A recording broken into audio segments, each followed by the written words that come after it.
We're doing an idler arm change on a 2002 Kia Sportage. The first thing you'll want to do is break your lug nuts and jack up your car. Once you have your car jacked up and supported and your lug nuts removed, you can go ahead and pull off your wheel.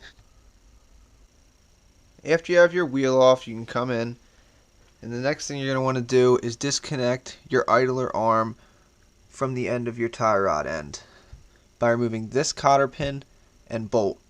If you use a regular ball joint separator, you're going to end up tearing your boot.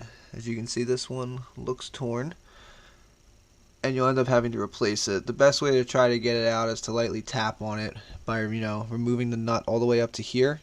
So you're striking the nut and the flat of the bolt, and hit it down until you start to see movement. Don't just hit it without the nut on there, or else you'll damage the threads. Sometimes heating this part too can help to make it expand a little bit.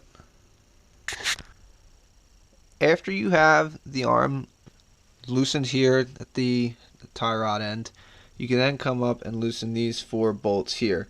There's nuts on the other side, so you have to reach over and hold them. You can either go through with a ratchet or wrench, you're choosing.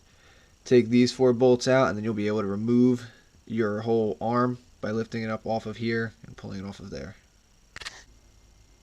Once you have all 4 bolts removed from your idler arm and mount, and the 1 nut removed from your tie rod end, you can then go ahead, lift this off, and then go ahead and install your new one. After you have all your bolts back through on your idler arm, the next thing you can do is tighten them down. I wasn't able to find a torque spec on these ones, but they are very tight, as you'll notice when you're taking them off. This one I believe is 19 foot-pounds. After you have your pin installed in your arm, you can then come back and reinstall your wheel and tighten down your lug nuts. After you have your lug nuts all on, you can lower your car down, tighten them up, and that'll be it.